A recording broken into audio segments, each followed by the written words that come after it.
Aujourd'hui, je vais vous parler d'une bataille pendant la guerre de Cent Ans qui n'eut aucun impact dans le conflit qui opposèrent les royaumes de France et les royaumes d'Angleterre, mais affermit le pouvoir d'un prince de France, Jean Ier, duc de Bourgogne, dit Jean sans peur, sur les duchés au nord de la Bourgogne. La bataille d'Autey, le 23 septembre 1408. Autey est une commune de Belgique située en Wallonie, dans la province de Liège.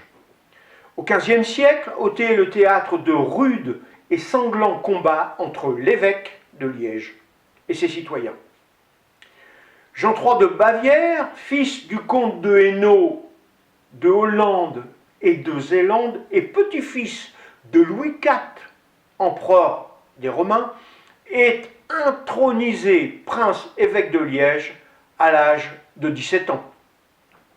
C'est un jeune homme libertin, assoiffé d'or et d'argent.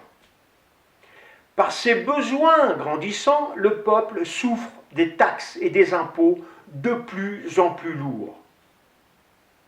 Le prince reste sourd aux doléances des communes de sa principauté ecclésiastique de Liège et fait exécuter sommairement les partisans de la cause populaire. Le soulèvement devient général. Pris à partie, lui et ses proches se réfugient à Maastricht. Il faut un chef à cette insurrection. Le bourgmestre de Liège pense à Henri de Horn, le sire de Pervez. Celui-ci, d'abord, refuse la charge de Mambourg, en homme bon et honnête. L'intervention de sa femme, vaine et ambitieuse, le fait changer d'avis. En effet, le bourgmestre lui dit « Dame, le pays de Liège est dans la plus affreuse anarchie, et Jean de Bavière est la cause de tous nos maux. Il faut une main ferme et puissante pour gouverner les Liégeois. Que le sire de Pervez accepte la charge, et nous nommerons votre fils, Thierry, évêque de Liège. » L'affaire est conclue. Après plusieurs discussions avec sa femme, il accepte le mandat. Le sire devient Mambourg et son fils évêque. À cette nouvelle, les villes se soulèvent et acclament les sauveurs. Les gens crient « Mort aux ennemis bavarois !» À Liège, le peuple se venge sur les conseillers du prince restés en place. Ils sont emmenés à l'échafaud et sont décapités aux grandes dames de sire de Pervez. Jean III de Bavière sollicite les secours en France, en Allemagne et auprès d'autres princes. De retour à Maastricht, en décembre 1407, il est assiégé par les Liégeois pendant 6 semaines. Le froid étant vainqueur, le siège est levé. En représailles, le prince avec ses troupes ravage les alentours, brûle les villages et les églises avec les habitants à l'intérieur. Le possible rapprochement entre Jean de Bavière et son peuple est définitivement abandonné. La guerre s'annonce. Son frère, Guillaume IV, comte de Hainaut, lui envoie des renforts. De l'autre côté, le duc de Bourgogne, Jean sans peur, rassemble son armée bourguignonne et flamande, ainsi qu'un corps expéditionnaire écossais, et marche sur Liège. Il est rejoint par les troupes françaises, commandées par le dauphin d'Auvergne, envoyé par le roi de France.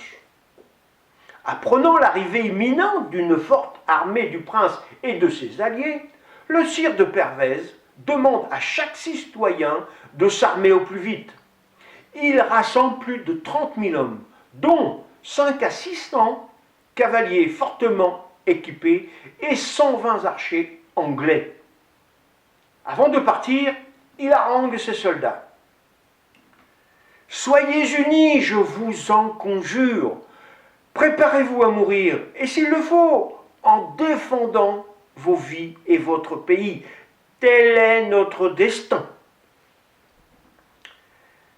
La bataille d'Otey va commencer. Le sire de Pervez organise son armée et distribue les ordres à ses capitaines. Puis, on marche sur l'ennemi avec une grande quantité de canons, de chars, de charrettes remplies de vivres et d'armes. Il s'arrête et campe dans la plaine d'Otey, sur une petite hauteur appelée la Grande Tombe d'Otey.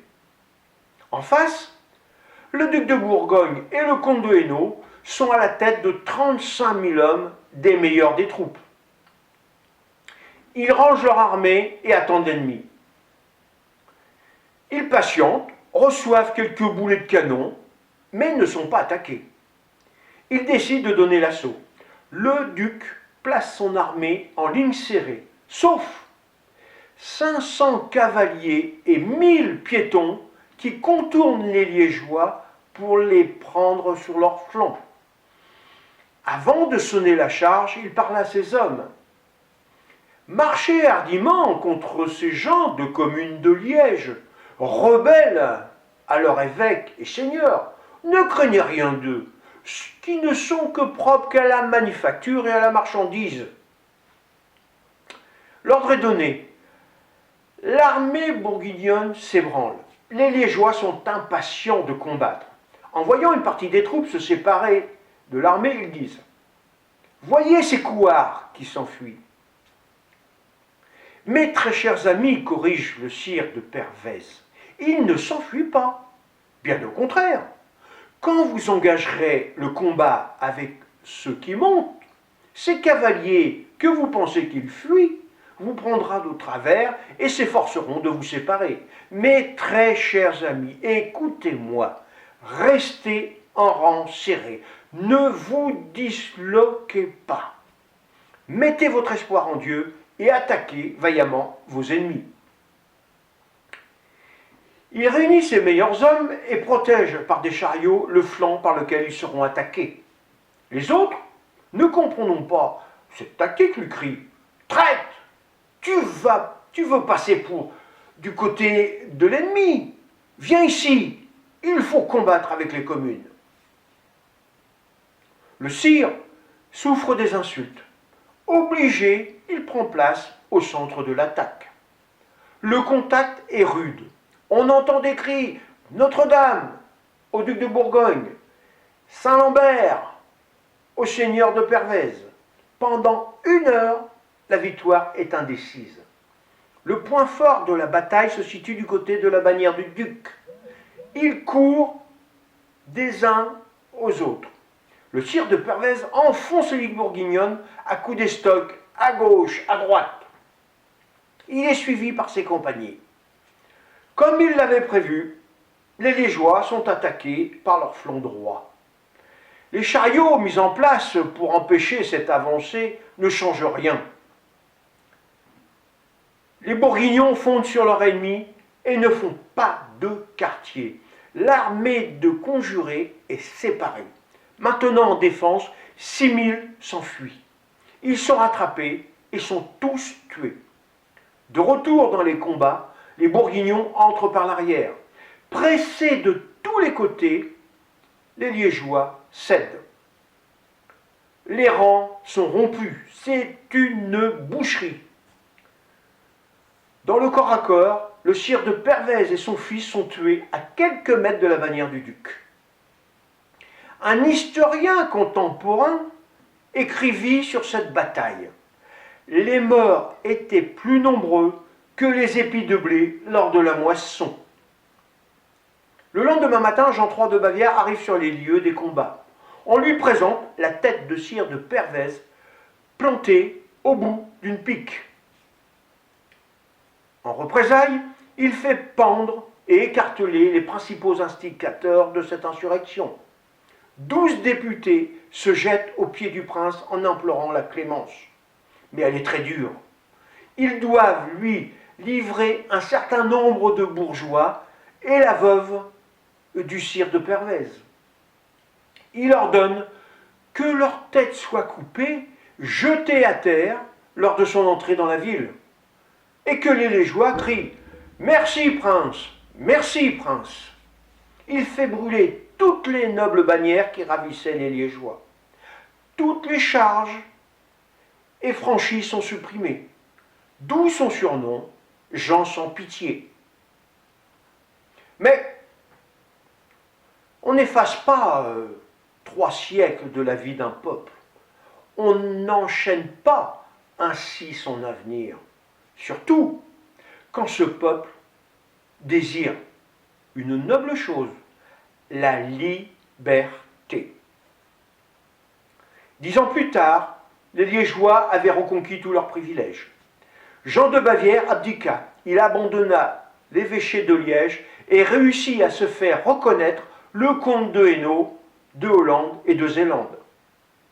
Après une séparation mouvementée avec sa femme Élisabeth de Goërlitz, duchesse engagère de Luxembourg, il dut céder tous ses titres, sauf celui de comte de Hollande.